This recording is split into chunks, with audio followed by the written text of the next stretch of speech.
So there's a perfect opportunity for me to introduce to you Brent, who is behind camera. For those of you who are very, very new, Brent is normally a presenter, but Brian, who's our normal cameraman, has decided that after 4 months sans any form of leave or visits to civilization, he is going to require a little bit of retail therapy in the city. So he's going on holiday tomorrow, and so Brent and Scott and I pity you if you get me behind camera, are going to be on camera for the next few days, and it's very important that we all know what's going on behind the different sort of pioneering technologies that we're using out here, because we may well need to fill in as time goes by, and it's important that we understand each other's roles. That's a gorgeous shot of a zebra. This is the Burchell's or Plains zebra, one of 4 species.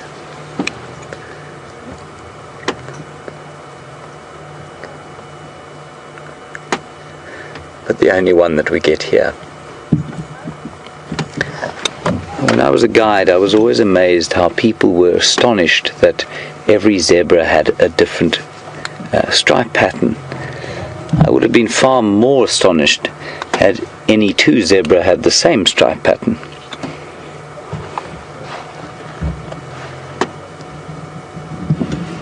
Now the zebra to me is a fascinating animal because, well, I bet you didn't know this, or maybe some of you did. In fact, I'm sure some of you did. You all seem to know quite a lot.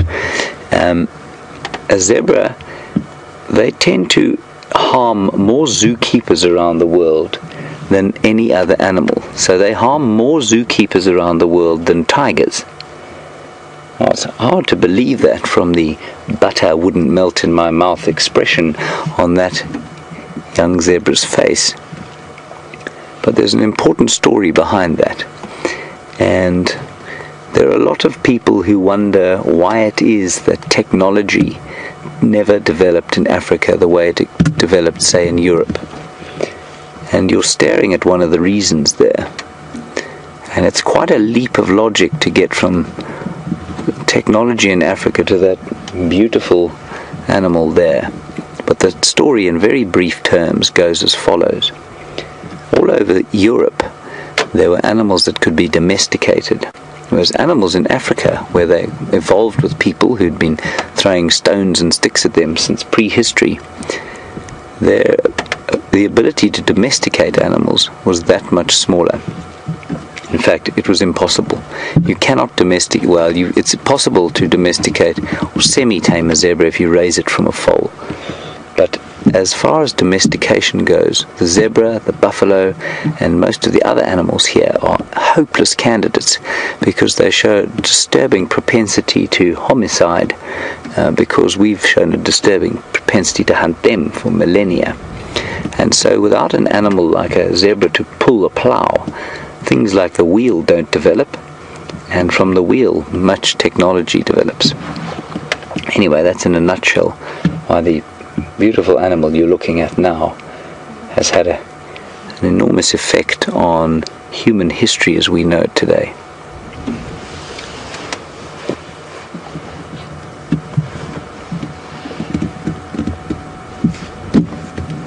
I'm going to sneak a little bit forward. There are a couple of others.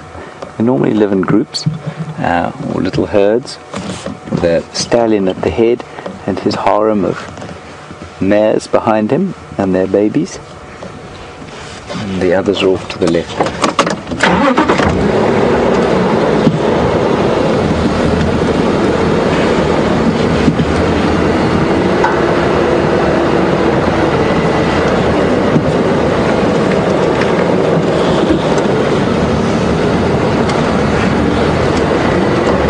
It's like a young stallion. In superb neck, I must say, really good condition.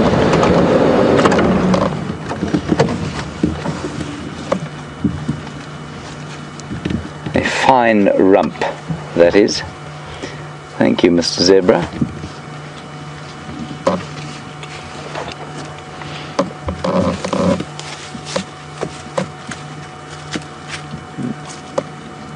So I've told you that they live in little groups of stallions and their mares. I see that there are at least 2 males here, so there could be a young group. There's some others through there that I can't see, but it could be a young group of stallions.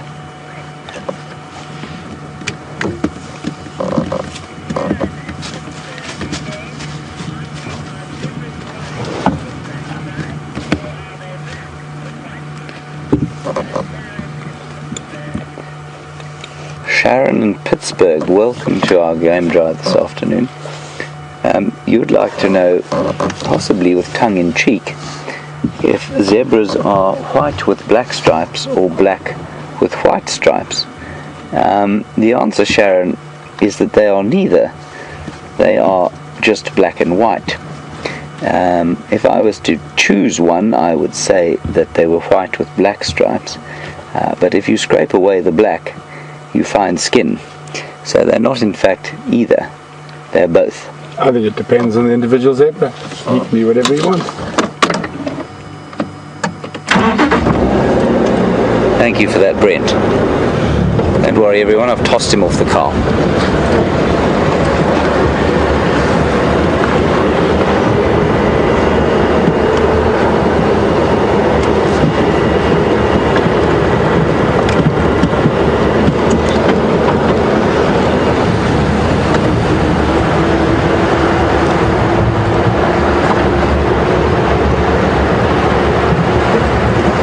Lucy in Indiana, while we talk about this next question, I'm just going to show you something that I find interesting.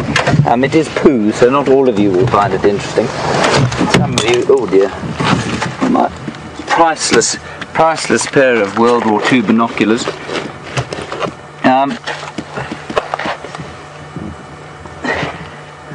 Put this over here. Lucy, you want to know if we get different species of zebra and what they are called. There are 4 different species. We get, in southern Africa, we get 3 of them. One is the Hartmann's mountain zebra. The other is the Cape mountain zebra. Hartmann's mainly in Namibia. And then up in East Africa and Kenya, we get something called a Grevi zebra, which has much thinner stripes. And in fact all other 3 tend to look more like donkeys or asses than they do horses. Our zebras tend to be very beautiful, sort of, they look much more like a regal horse than they do the ass-like versions in East Africa and the rest of southern Africa. So this piece of dung that I've picked for you, this dropping, fear not, I shall wash my hands before I touch anything else. That's quite interesting there. Now, we're going to compare that when we can with the dung of a ruminant. A zebra is not a ruminant, and they're a hindgut fermenter, so you can see it's not particularly well digested. It's very moist, which means, and it's just water. In order for a zebra to get enough nutrition from its food, they have to have a huge amount of water, and that's why it's as wet as it is. Okay, fear not, doesn't smell, it's not dirty, and I'll show you some ruminant dung just now, and you'll see how much finer it is. I see Brent there just showcasing my pair of priceless binoculars. They are, of course, about as priceless as my credit card, which is not very priceless at all. I'm about to hang myself to death with this. There we go, we're okay. On we go.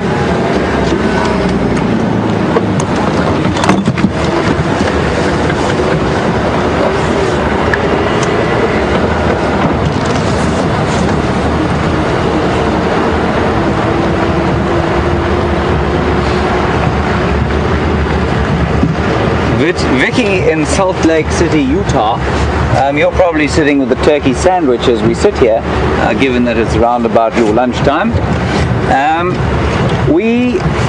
You want to know if the ground hornbill A tastes like turkey and B if anyone eats it. I've no doubt in my mind that it's been tried, but whether anybody has actually enjoyed it or not, I really couldn't tell you. I'm pretty sure they've been poached from time to time, but I couldn't tell you what they taste like. I've never met anyone who's eaten one.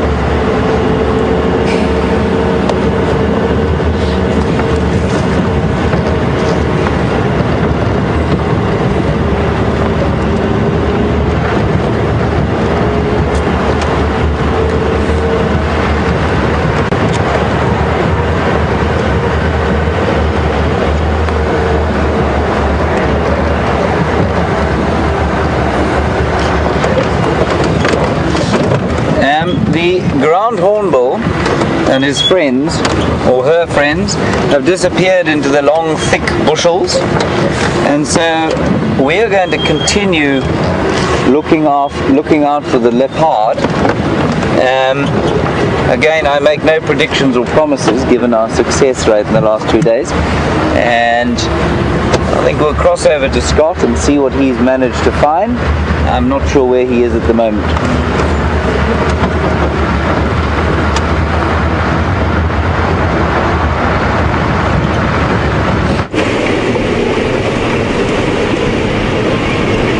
Welcome back to the roller coaster. We are busy heading back in towards the last area of where we had some leopard tracks. It's all we've really got to work with this afternoon. I've been at Buffalo's Dam for about 15 minutes now, watching a fairly large herd of buffalo bulls, about 15 or 20, all playing about, and actually got a very big fright. That got me excited. I thought some lion were going to come charging out of the bushes. But we investigated the area and there didn't seem to be anything there, so they just had a false alarm, I guess. It's turning out to be an incredibly beautiful evening. I hope you enjoyed the sighting of the ground hornbills. I'm so glad that worked out. They're really interesting looking birds. And like I say, we don't get to see them often, but I'm sure James did enlighten you as to how rare it is to see them. And probably also why. This is our northern boundary. And it's going to take us towards the central part of Djuma, where we will then take another fairly main road down towards Gowrie Dam. We can assume not to find anything too exciting at Gowrie Dam. Well, there's nothing there now because we've got a live waterhole camera there, and it keeps an eye out on things for us 24 hours a day. And a lot of the viewers who follow the waterhole camera provide us with some awesome updates as to what they've seen or what noises they've heard, and really often help us finding animals that have been to the waterhole.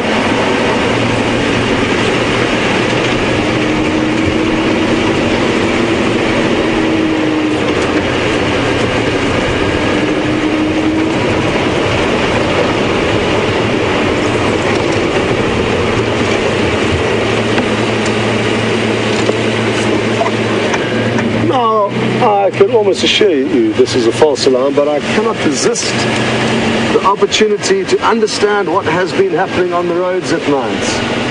And what we have here are, chosen a bad angle, but I'm about to fix that.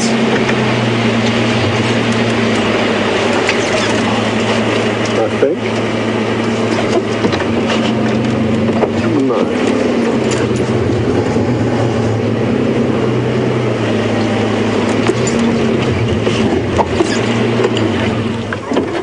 There we go, finally.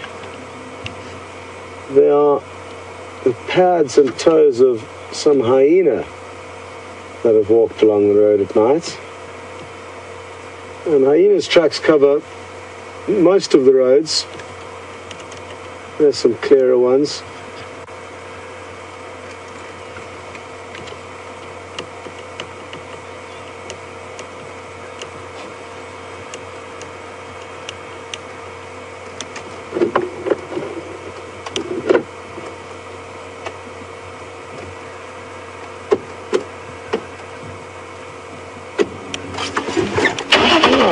Thanks, Andrew, for that little tour of the tracks. Funnily enough, we've just got a report that there's apparently a leopard at the Djuma waterhole camp. Nikki has had a look and can't seem to see any leopard in shot, but let's go there and have a look. Thank you to, I think, Diane, it was, who sent through that report, and I hope you're right, Diane, because that would be a very, very pleasant surprise. We are going through a little bit of a dip here, so there may be some signal issues, but don't worry, it should come back.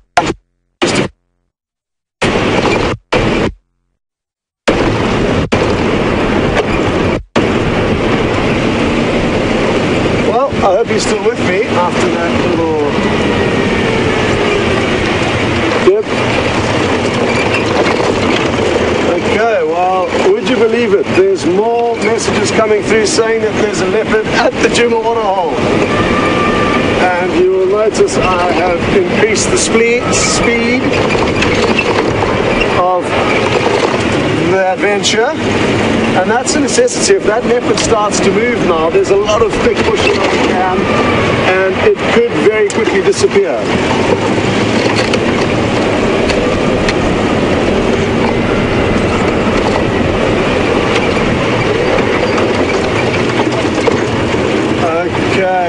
Okay, great. We've just got another update from Bullaray. Thanks very much for your update. And Bullaray's informed us that about 5 minutes ago, a leopard passed over the dam wall and headed into a very thick riverbed. So we are going to be on a bit of a treasure hunt because it's thick. There's a lot of hiding places for the leopard. Oh, there goes a big tawny eagle. Wasn't that awesome? Sorry, Andrew. Sorry. Andrew did an incredible job somehow of planning onto it. I sadly wasn't interested in watching the bird fly away, and I'm more interested in trying to get to the leopard because, like I say, in this thick bush, we could lose it quickly. We're only about a minute away, and everybody needs to give their eyes a good rub and get ready to help us find this leopard.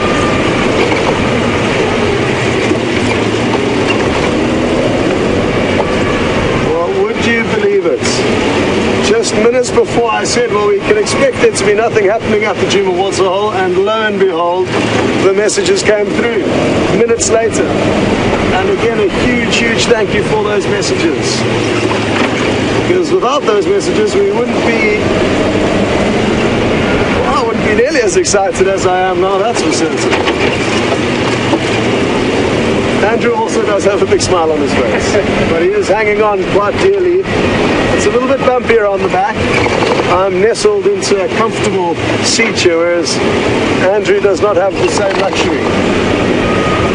That's why I don't know how he managed to pull off the shots of the eagle flying away. Okay, what to do, what to do.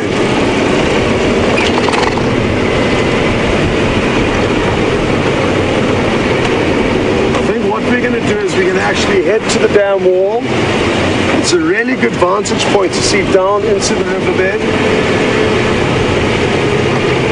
And failing that, we'll work our way downstream. The riverbed's just down on our left here, and it's very thick in there, as you'll see shortly.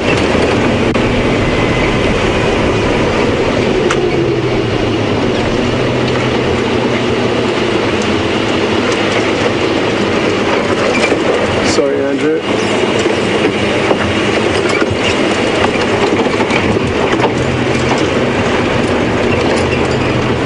Okay, this is the test of time.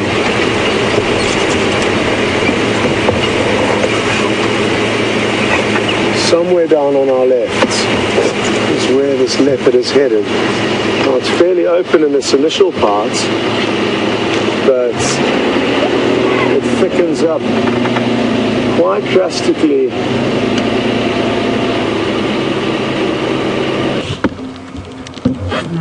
Okay. Well, there's a bushbuck.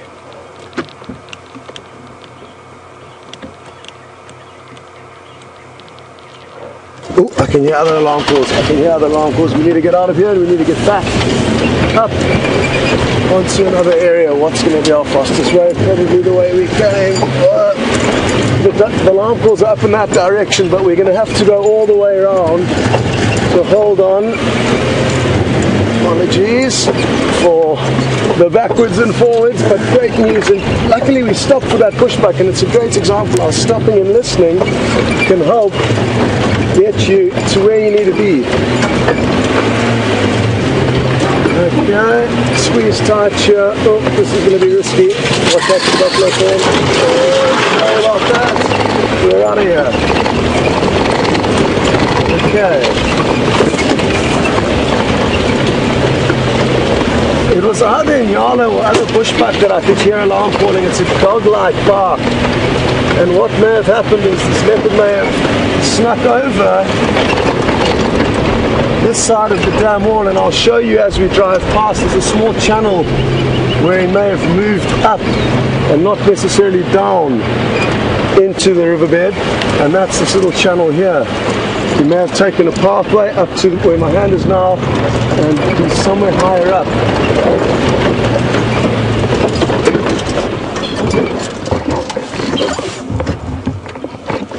Now we need to stop and listen again. It was difficult for me to pinpoint where those alarm calls were coming from.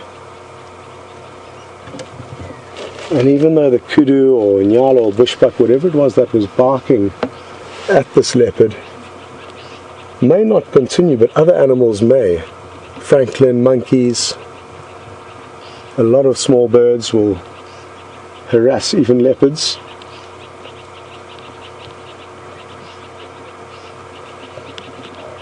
Okay.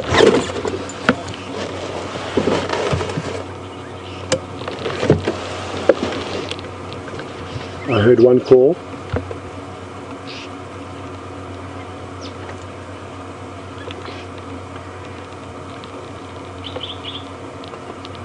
Just waiting to see if I can hear another one.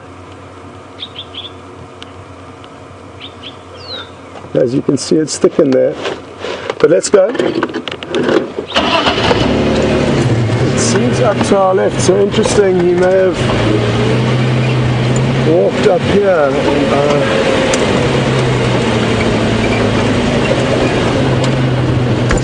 I expect to see some tracks on the road, but you never know whether the animal has actually taken the road or has just merely crossed over it.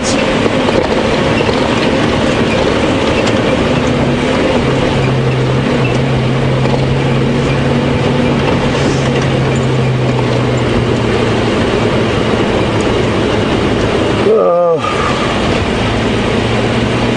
come on. It's so close to us now.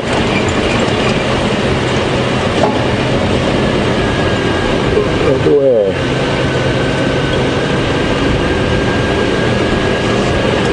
Unless, of course, it's another leopard. And the other leopard did walk down the riverbed. That's also an option.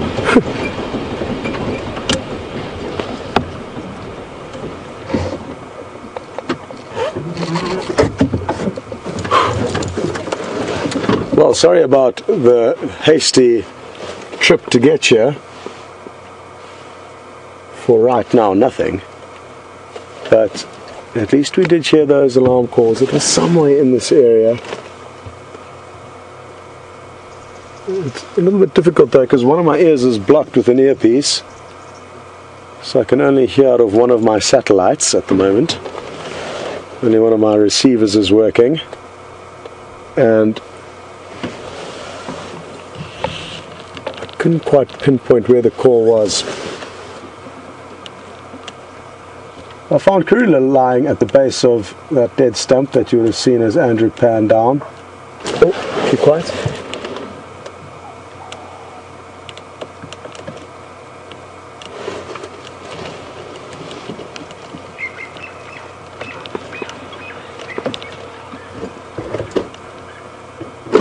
Okay.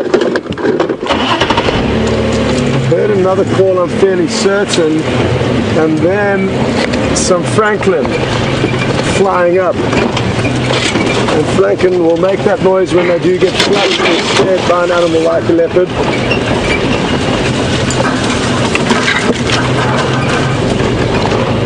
I've seen him follow a pathway up here, so it could be him.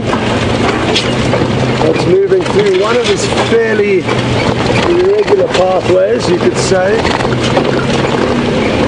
Come on.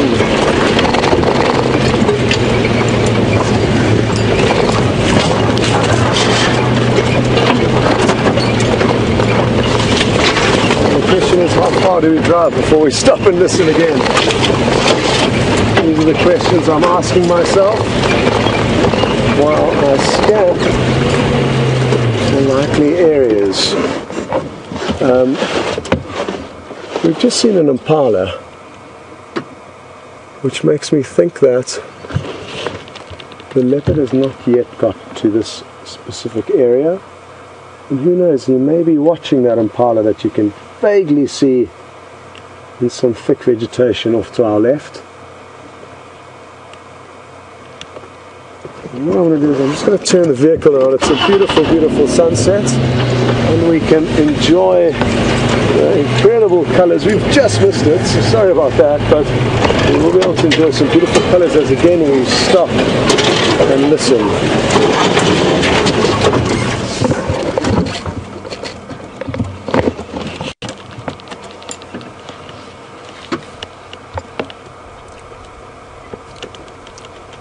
Oh, look at that, that's absolutely beautiful. And for those of you who have just joined, we are frantically searching for a leopard, which has just been seen on a waterhole camera, and we got there minutes later, but the leopard had moved off, and we could hear some alarm calls of, I think it was a Nyala, and then some Franklin. So we've just come here to stop and listen and see if the bush can tell us any more stories.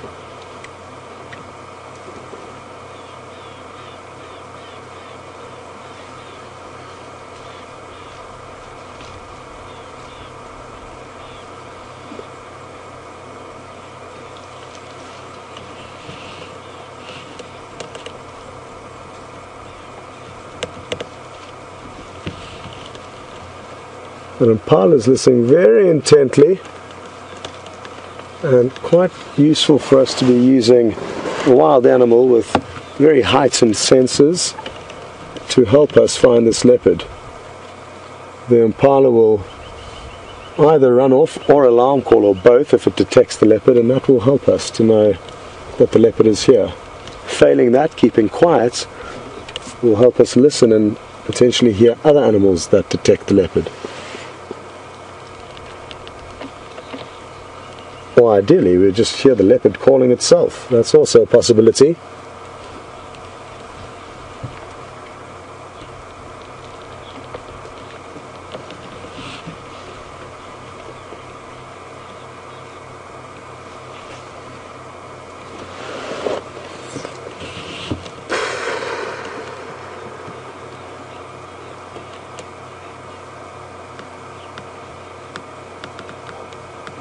Okay, more alarm calls.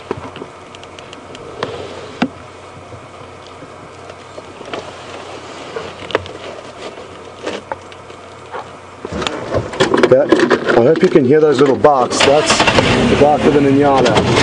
And we are getting closer. Each time we stop and listen, we get closer and closer to wherever this leopard is. I think it's on the other side of a little riverbed that flows up on our left here. We're approaching our northern boundary as well. So there will be a road in not too long, but I think before that I'm going to try and duck across into the other side of this riverbed.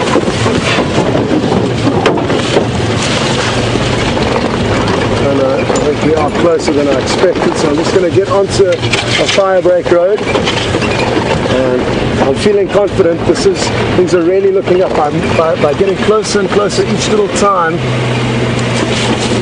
we are understandably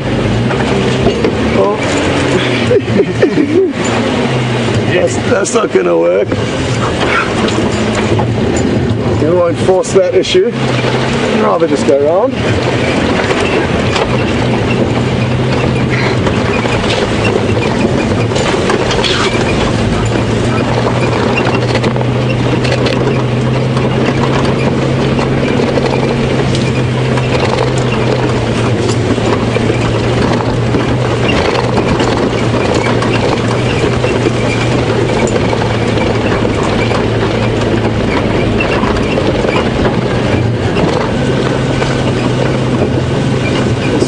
Beautiful up here. I don't think I've ever been here.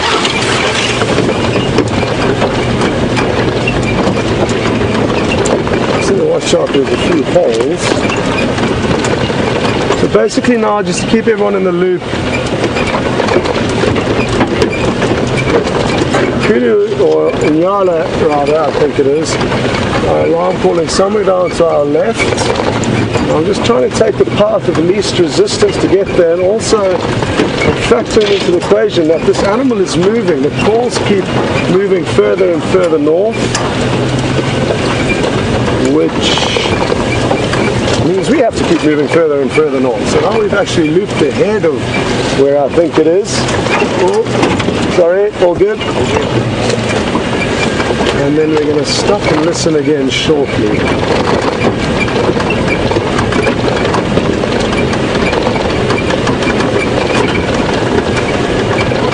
We are going to find this leopard.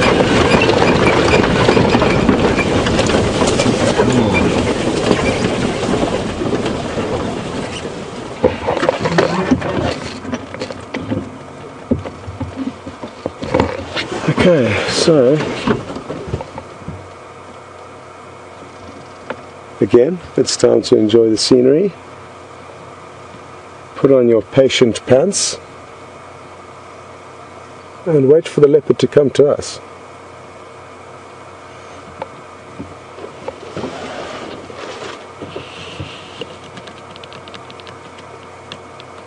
We've been really fortunate with the frequency of alarm calls, and it could be that the leopard is continually pursuing these Inyala. Occasionally young leopard will do that because they haven't quite realized that once you have lost the elements of surprise, your chance of catching an antelope is very slim.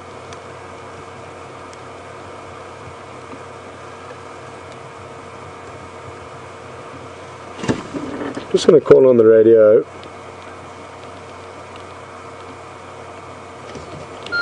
And let the other people know what's happened. The stations, there was a report of a leopard around Gowrie Dam about 15 minutes ago. I moved into the area and have had alarm calls further north, up towards Mvubu, north of Mvubu, and I'm standing by here.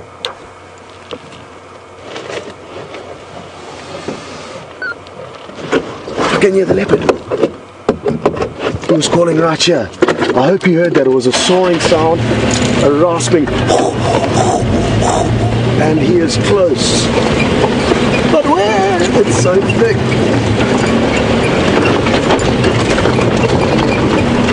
There was initially an alarm call, and then the call of the leopard, the rasping call of the leopard. I haven't heard it for so long. That was the real treat. Again, we inch closer, but this leopard is on the move, so it's not easy for us. Oh no, it's getting thick. What are we going to do?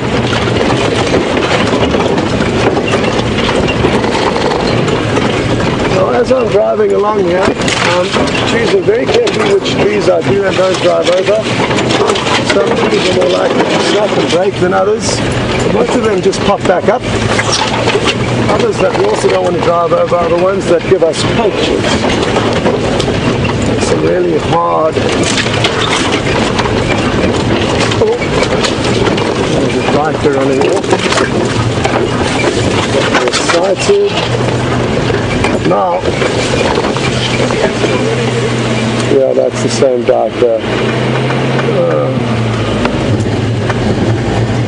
torn as to what we should do now.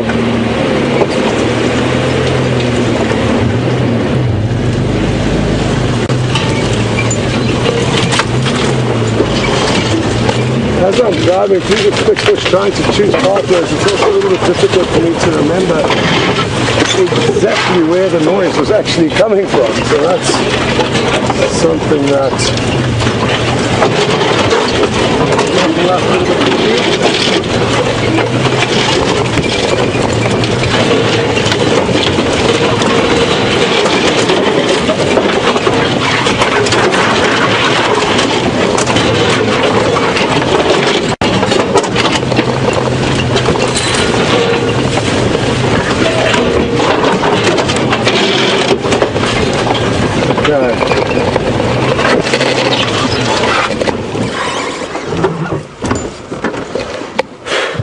apologies for the scratching and scraping, but it is what it is. There's no way around it. And again, all these trees that we're driving over are popping straight back up. Now, to stop and listen again. It's been working for us. We keep getting closer. And hopefully either another animal will alarm call or that leopard will call again. The tricky thing is, as we wait, the leopard moves further.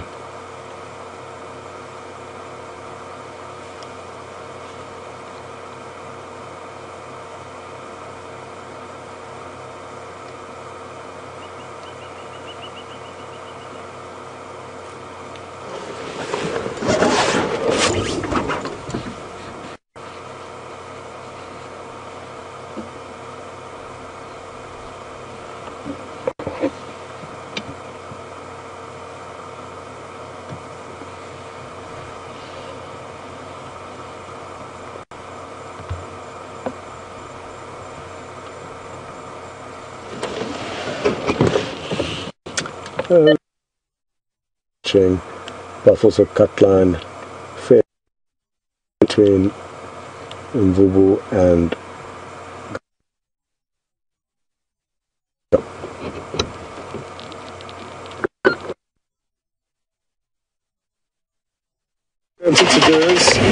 we've got a very good idea of its general direction of movements. So now we need to get onto an open area where there's a road and wait for it there. It'll be our greatest chance of finding it. It's a long straight road, and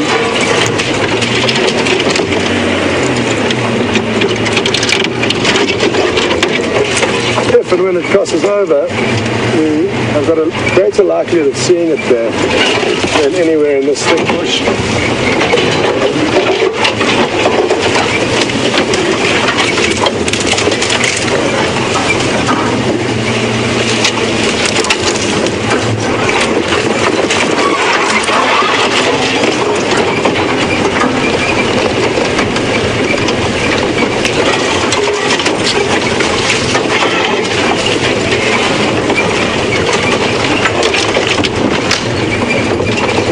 Great news is that James is on his way to help us.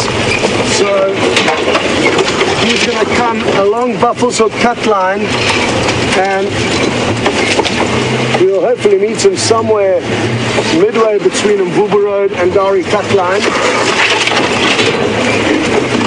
And the more eyes and ears we have, the greater chance we have of finding this animal. So great news, they're not too far away.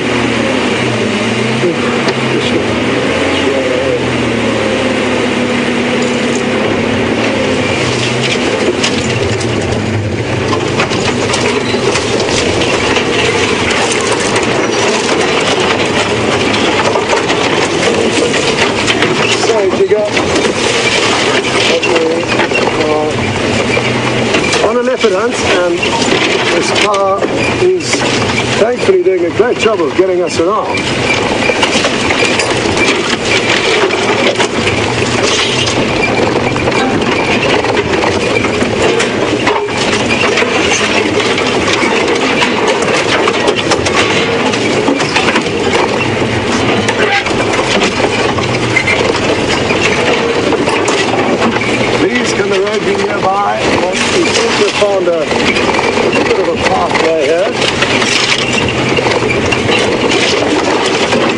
be too far from it. Almost might have been too far from the leopard. Haven't heard any audio for a while, so that's the risk you take when you do drive. But that was the option I thought was best, so I hope it works out. Okay, we are now approaching fire break. Sorry, Andrew. Okay.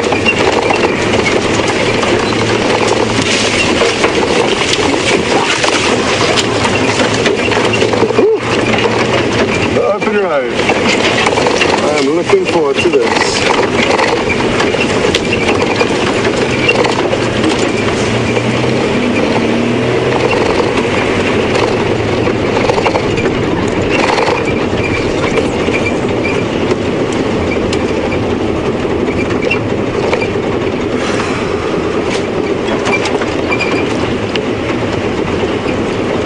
Trying to choose a stretch of road where we can see quite far to increase our chances of spotting it if it does in fact cross in front of us. And again, we wait and we listen. I've got a feeling we may just have managed to cover enough ground to loop ahead of the leopard, considering how fast it has been moving.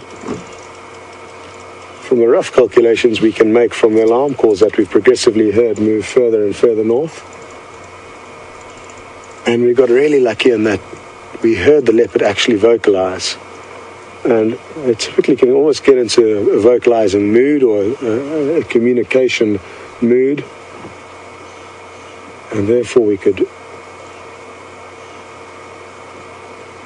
hope to hear more vocalizations from the leopard. It's not really a once-off thing, as far as I've experienced. Okay.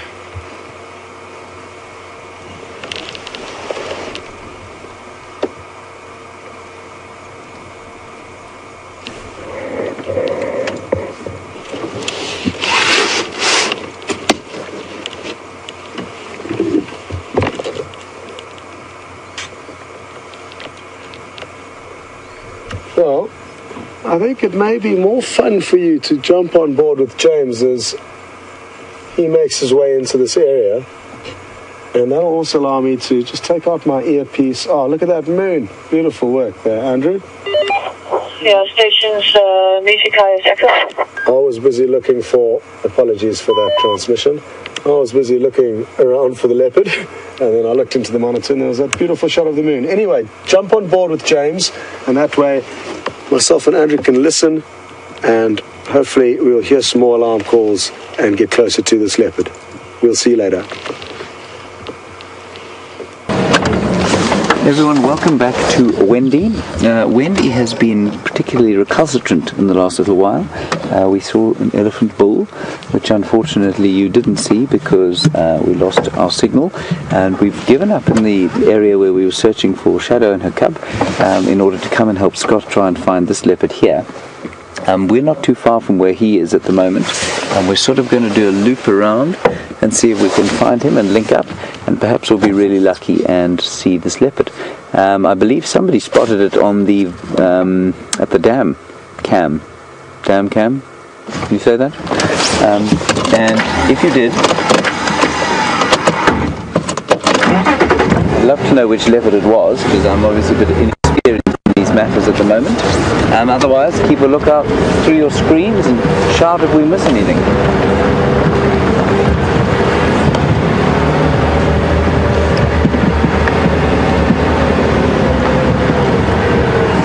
Apparently she's calling territorially, with that sawing call that comes with the ossified larynx of the genus Panthera. And I'm not sure if you managed to hear it through your microphones or your speakers on your desktop, but the sound is a sort of rasping, a bit louder than I've just done it though.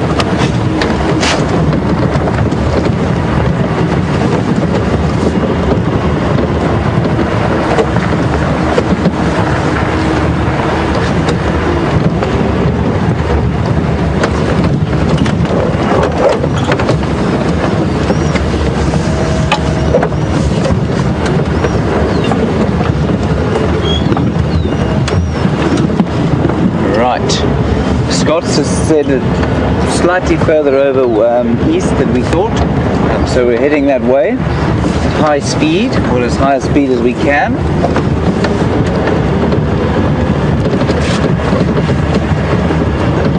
You can see the light is starting to fade quite a lot now, so we're running out of time, so we're going to try and act as fast as possible without being insensitive to this wonderland that we're in, and of course without losing either Brent or Brian from the back of the car.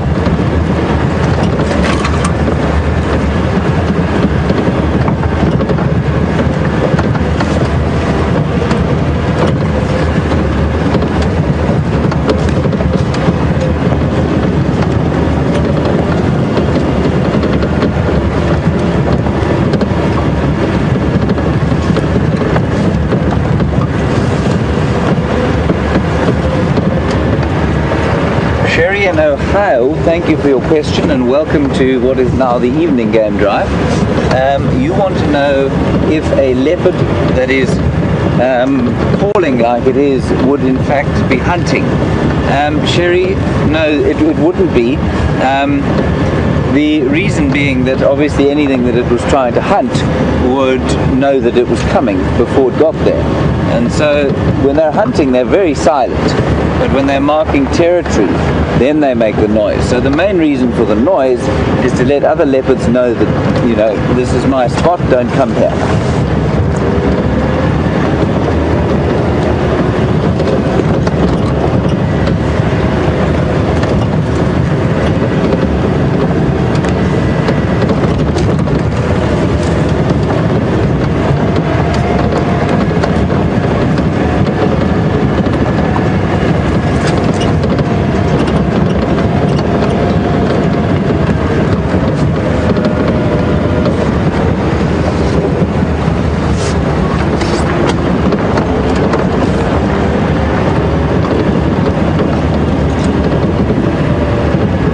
A glorious moonrise, equally glorious sunset.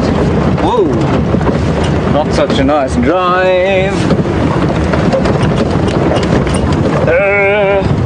Sorry, there are bats in the air, stars are coming out, the drongos are on the roads. Night is falling in Africa, and the leopards are on the prowl.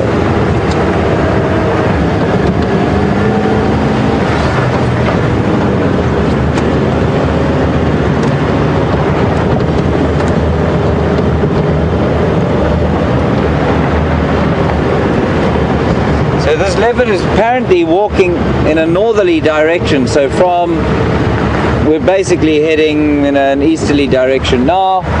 That's south. He's coming up towards us here.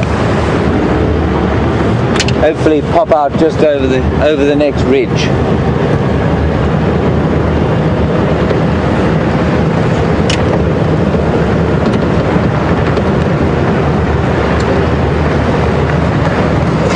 Excuse me if I don't feed you little tidbits of information. I'm going to try and drive quite quickly to get to where we think he'll pop out.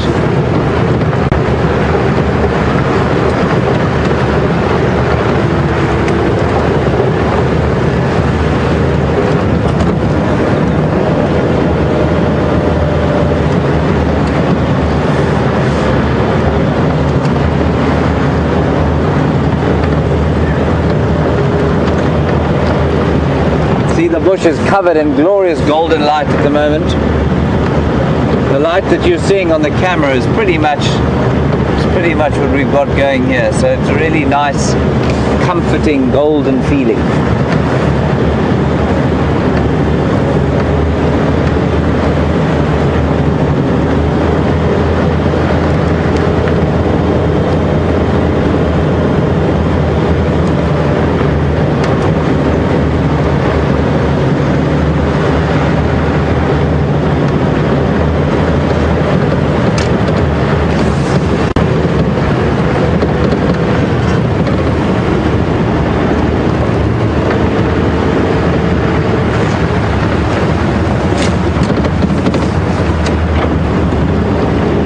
you, Donna. You've excused me from looking at you and talking to you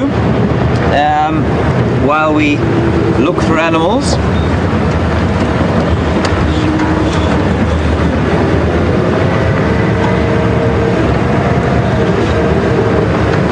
Trying to find the next road to come down. There's Scott there. Stand by down the track. Turn off here.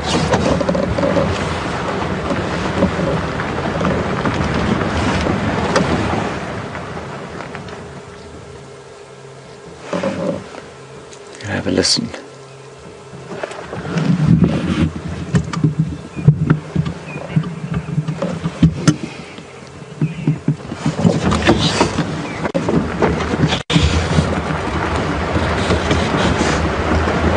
We've just had some direction from Scott, whose lights you may or may not have seen just behind us. We're going to carry on down the road here and come back up parallel.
Behind us.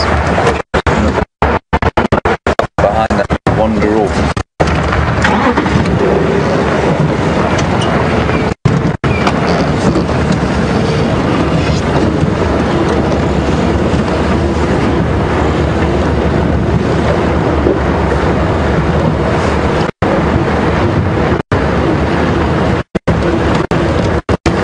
You got that wonderful sound as we move. Very quiet as the evening falls. Very peaceful if you're not herring around looking for leopards.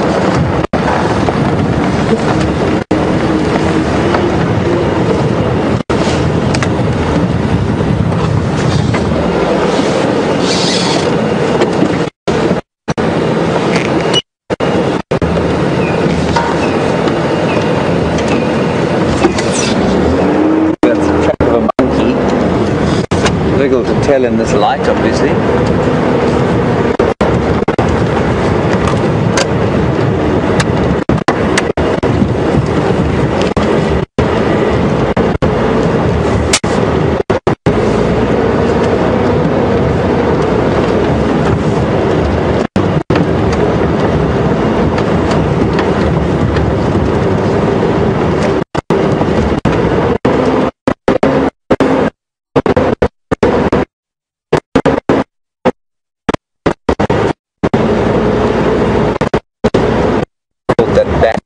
Across the screen. Bats will have a tough time in the winter because there's not much in the way of insects for them to eat.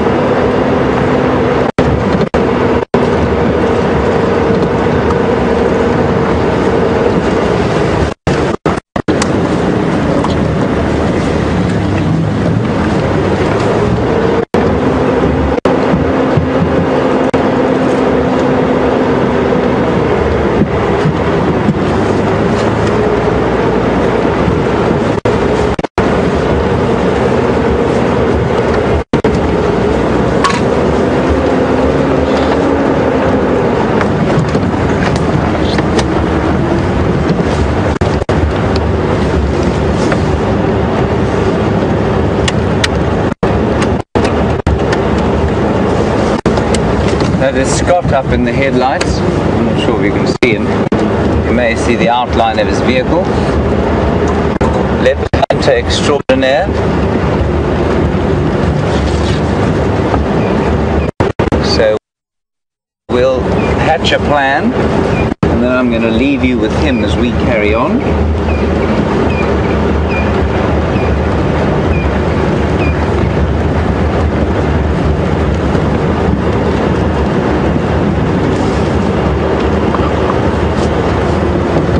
Hello there. Good evening. How are you? Good. How are you? Good. Yes, full of joy.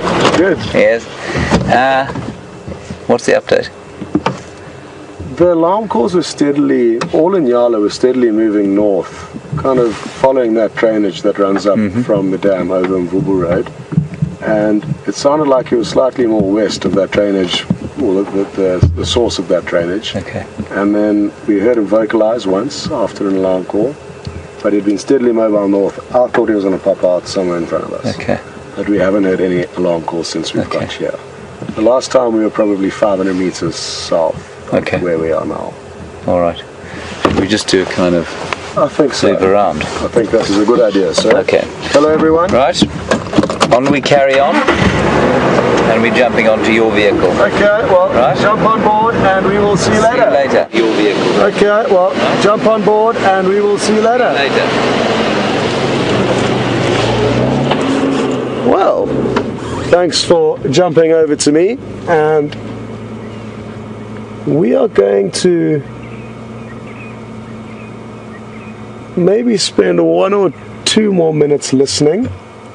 The reason for that is James has just driven the area that we're about to check, so rather give the animal a bit more time. Who knows, it may have stopped its fast-paced walking and lay down on a termite mound, catching its breath. It was evidently probably trying to hunt these in Yala and was maybe a little bit out of breath, so may have stopped that intense pace he was moving at and could be relaxing anyway. So rather than rushing off, listening, as we learnt earlier, is such a vital tool, and if it wasn't for us hearing those clues, we would not have had a clue of where that leopard was. We would have continued looking down the river below the dam, which is the direction he was seen heading in. And he obviously changed course and headed straight north as opposed to south and east. And that's what's brought us here. So we'll give the listening a bit more of a chance and then take a drive around.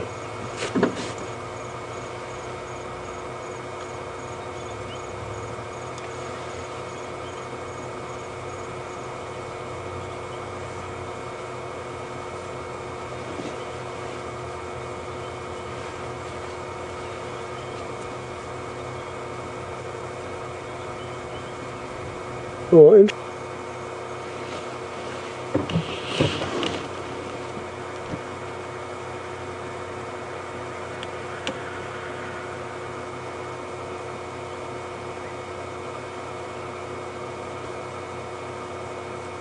okay, what I think we will do is, there's a third vehicle that's also moved into this area to help us, just to keep you fully up to date with who's searching. So it's James on the other vehicle, us here, and Mike on another vehicle. So we've got quite a few numbers up here, and because there are some reports of alarm calls at the waterhole, it's going to be worth one of us heading down there. And what I might do is get a hold of Mike and just give him an update. I've had the radio turned off, so we don't want to keep him in the dark. We want to tell him as much as we can so that he can help us. Mike for Scott. Mike, sadly no updates further, but we are getting reports from the Djuma waterhole camp saying there is leopard audio in that area. So I don't know if you are planning on heading back that way now, but it might be a good option. With pleasure, I'm going to go straight down Gary Kassan and see what I can Okay, copy, good luck. I'm going to be radio down again, but we will keep in touch. No problem, just radio me when you back up. Okay, now I'm a bit tempted to, we'll give the radio a chance, because if he does bump into the leopard now and I have the radio off, then we are not going to be getting any useful information. So it's worth you hearing a bit of radio pollution.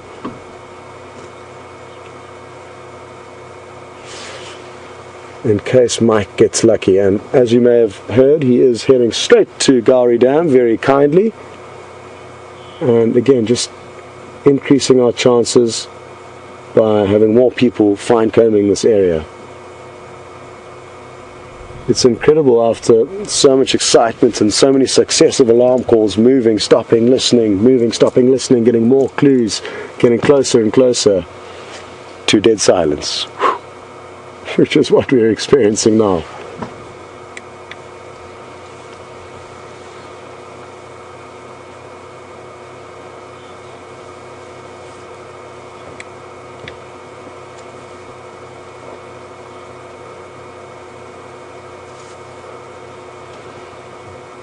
Okay, well, James has made a great decision and he's going to continue all the way to Mvubu Road, and there's a chance that leopard could pop out there, and then he's going to make his way on Mvubu Road down to the dam. So basically we've almost got a pincer movement working, where Mike is taking the eastern boundary or an eastern road, James is taking a western road, and we're standing by on the north, all areas that he's generally been moving into.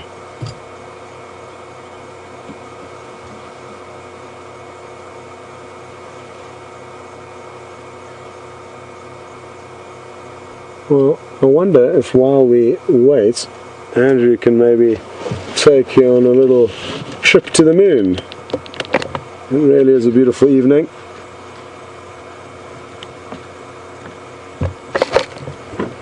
And in a few more days we should have a full moon, which is going to be absolutely awesome.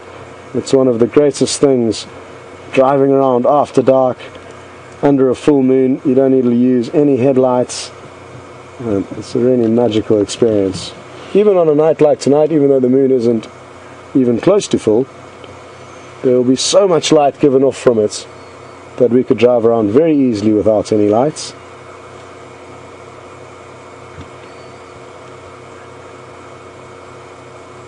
But that won't be happening tonight, and I think it is time to loosen the belts on our patient pants and take them off and start looking again.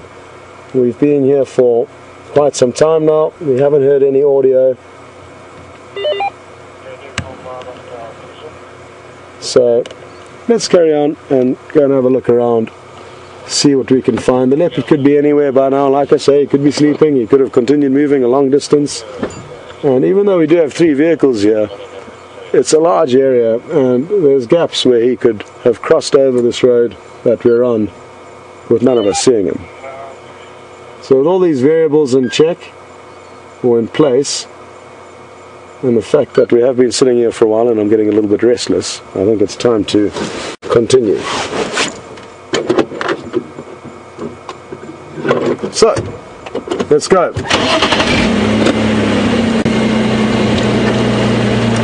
We'll be using the spotlight now to help me, and it really is a useful way of finding animals at night, because you get a bright reflection from their eyes as you scan past, and even though I'm scanning quite quickly, that's all you need to pick up the reflection in their eye and then stop and work out exactly what it is.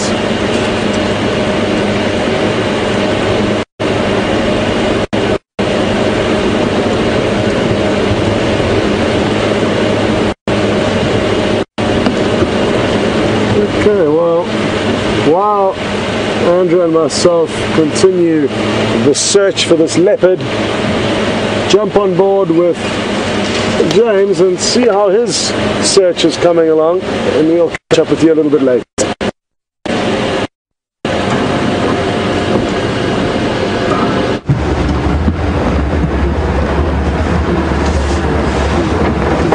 Welcome back to Wendy, where the search continues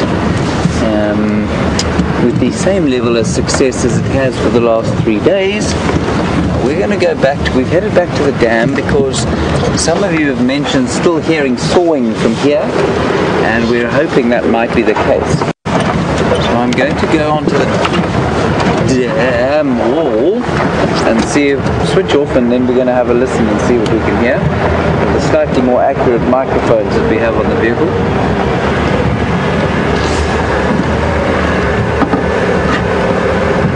You can probably see us now.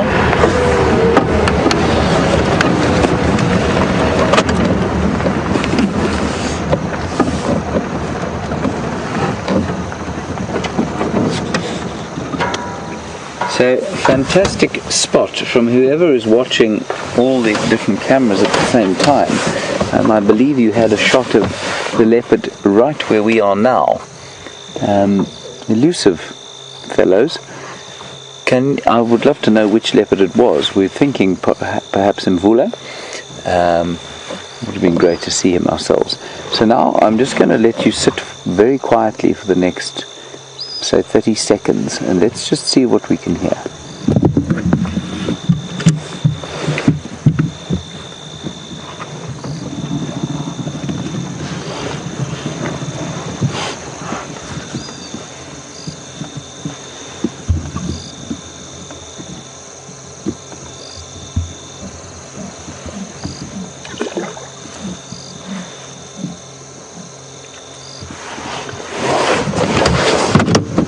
Did you hear that?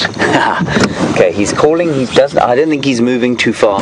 We're going to go off the back of the wall here. Try not to get so excited. I'm sorry you didn't hear it there, but we're going to carry on. What? Bottom switch. Bottom switch. Underneath the other light. Yeah. Alright, I'm taking 700 instructions here, all of them valid. So I'm sorry you didn't hear that, but he's definitely calling off to the northeast, and so that's where we're going to head. It sounds to me like his call is still calling from where Scott first heard him. We don't have much time to find him. Hold on tight.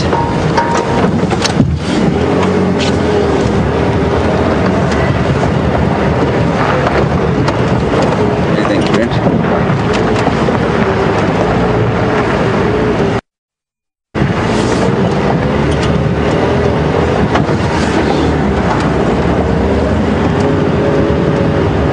Whoever heard him on the damn cam,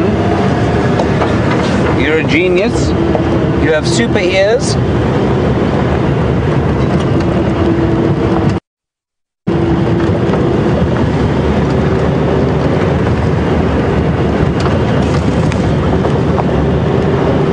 I think he's up here somewhere. I'm not sure.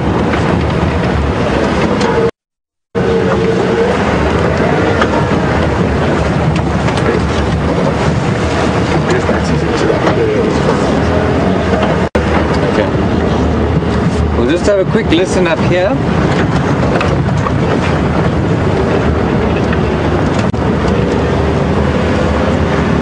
This is the road we've just come down. So I'm just going to switch off for another 20 seconds here. And if we don't get anything, we're going to go around the other side of the block.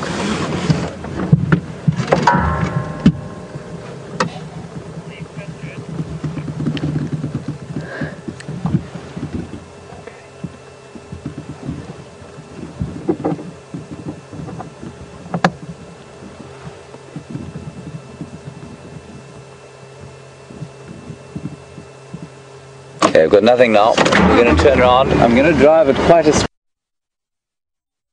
speed because we don't have long left with you. And it would be a sadness not to find him for you. I may be unable to sleep for the next week.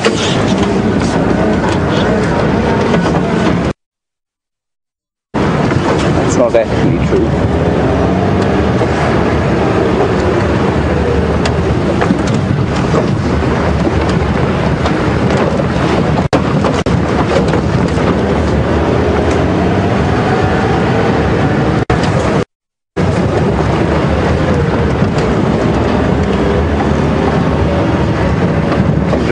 Drive through there. How clear is it, friend?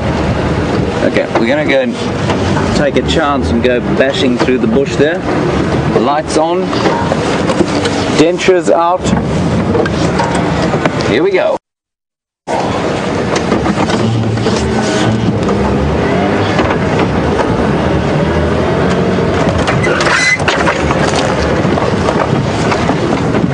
Watch the aerial there.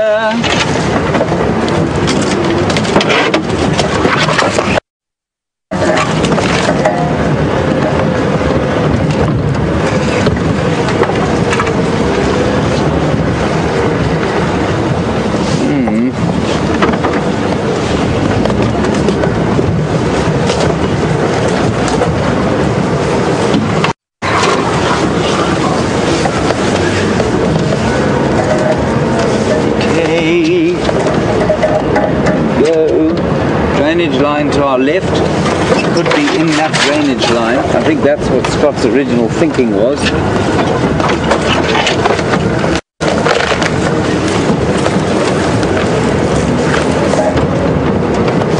On a bit of a path here.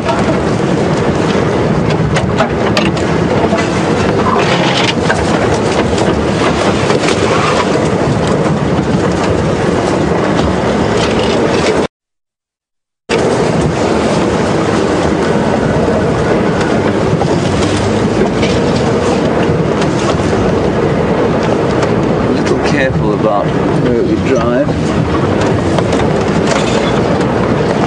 Now, if I was to guess, I would say it was around here that we heard him.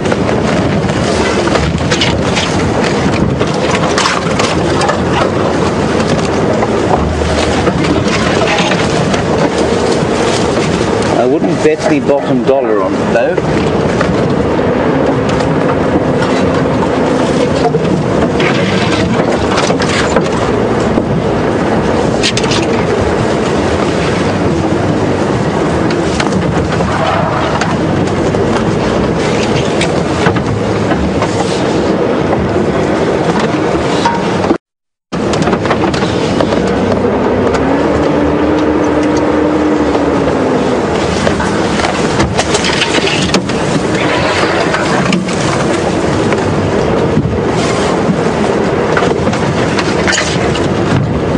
Drive a little bit further through here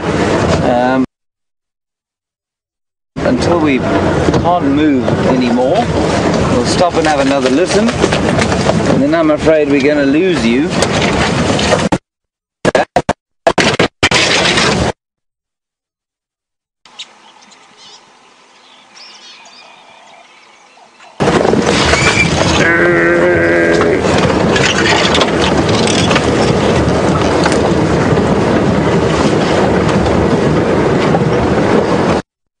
And listen for a while.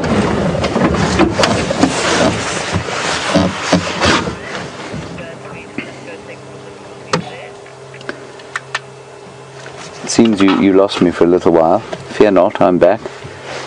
Nothing untoward has happened. We just stop to listen and see if the leopard doesn't call from here again. And wait for about 30 seconds.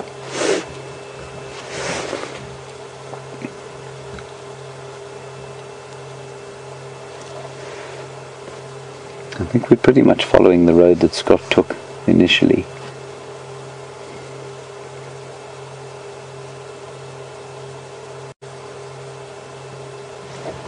Okay, there's no sound, and given the amount of time we have left, I'm going to keep going.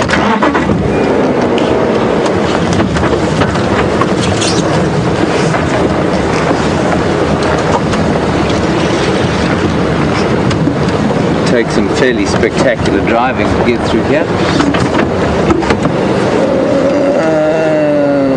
We'll go round. Right down there, Brenton. We go up the top. Okay. Brent reckons up here. He's been here before. We'll listen to him.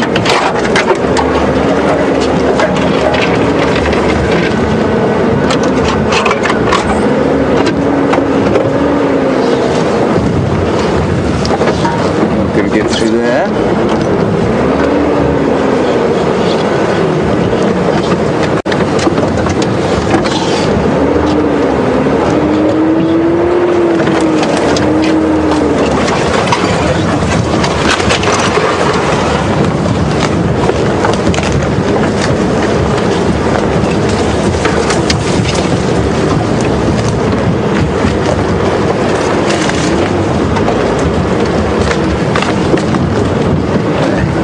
we're going to carry on through here. We've got 2 minutes left with you. So I think the likelihood of us finding this leopard are almost zero at the moment, and then we're going to pass you back to Scott. Thank you very much for your questions and comments and your contributions this afternoon. I've had a really fun time, and thank you very much to Nikki and Eugene and Peter who've been running around fixing the technical stuff, and good luck to Scott and Andrew for the last 2 minutes, and thanks especially to Brent and Brian on the back of the Land Rover. Have a great evening or morning or afternoon wherever you are. We will bash through here for the next little while, and we'll see you in the morning. See ya.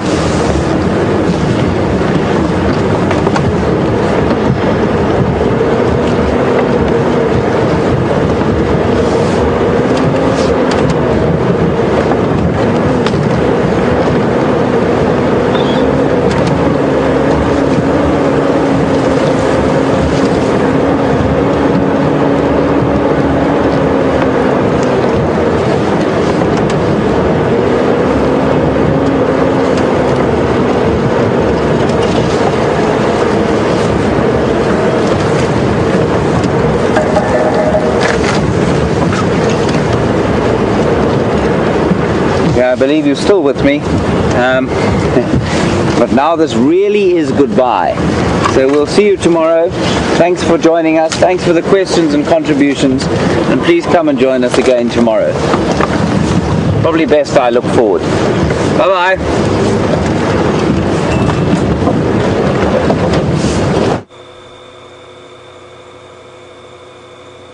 Welcome back. And sadly no leopard, but a beautiful moon and a great adventure this afternoon. I hope you all enjoyed being on board with us. We certainly love having you guys on safari with us, and even when we don't get lucky with finding what we're looking for, the thrill of the adventure is for me what makes it. If all of these animals were radio collared and we knew exactly where they were, it would make watching them easy, but finding them's half the fun, more than half the fun. So we'll keep on searching tomorrow morning for anything interesting that we can find, and tomorrow evening, just to let you all know, don't forget it's our fireside chats. It's a great time where we discuss the highlights of the week, answer some of your questions, and James is going to be playing the guitar. So that's something to look forward to. Tune in for that, and we all look forward to having you out on board with us all of tomorrow and for future drives. Big thank you to Andrew on camera for hanging on for dear life as we raced to the scene of the leopard, and also to Nikki, who was in the director's chair. We'll see you all tomorrow.